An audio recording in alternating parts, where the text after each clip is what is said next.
I found out about his affair in the most ordinary way. That's what makes it unforgettable. I wasn't snooping, I wasn't suspicious, I wasn't looking for proof. I was just trying to charge my phone. His was closer. I picked it up, plugged it in, and a message lit up the screen. Last night was a mistake, or maybe it wasn't.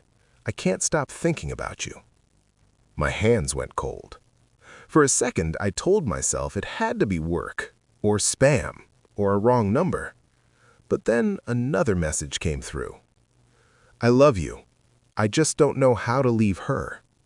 Her. I had been married to Daniel for 7 years. 7 years of shared routines, shared plans, shared promises. 7 years of believing we were a team. And suddenly, I realized I had been living in a story that only I believed in. I didn't scream. I didn't cry. I didn't wake him up. I put the phone back exactly where it was and lay next to him, staring at the ceiling, listening to his breathing. And that's when something inside me changed. Not heartbreak. Clarity. Over the next few weeks, I learned everything. Who she was, when it started, how long it had been going on. Her name was Claire. She worked in marketing. She knew about me. That part hurt the most. She knew he was married and stayed anyway. But here's the thing. I never confronted him. I smiled. I cooked dinner. I kissed him goodbye every morning. And I planned. Daniel thought he was careful. He wasn't. I found emails, photos, hotel receipts. And the more I discovered, the calmer I became. Because I realized something important. Daniel wasn't just cheating. He was using me. I paid most of the bills. My credit was better. The house was in my name. He liked the life I provided. Claire was just excitement. And that's when I decided, if he wanted a double life, I would let him have it. I started quietly preparing my exit. I met with a lawyer. I gathered documents. I made copies of everything. And then I did something else. I reached out to Claire. Not angrily, not emotionally, politely. I introduced myself. She didn't reply at first, but when she did, her message was short. I didn't mean for this to happen. I smiled when I read it. Neither did I. Over the next month, I became exactly what Daniel wanted. Easy, understanding, unquestioning. When he came home late, I didn't ask why. When he canceled plans, I said it was fine. He relaxed. And that was his biggest mistake.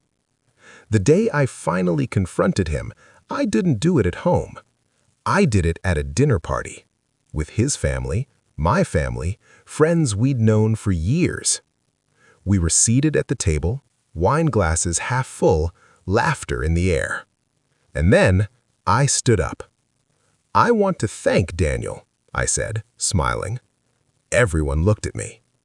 For teaching me what honesty really looks like. Daniel's smile froze. I pulled out my phone, and I started reading. Messages, dates, details. The room went silent. His mother covered her mouth. His sister stared at him in disbelief. Claire was there too. She had no idea I'd invited her. I turned to her. You should know, I said calmly, that while he told you he was planning to leave me, he was using my money to take you on trips. Her face drained of color. Daniel tried to speak. I held up my hand. I'm not finished. I explained everything. The lies, the manipulation, the double life. And then I said the words I had rehearsed 100 times. You don't get to choose between us anymore. I walked out. The divorce was quick.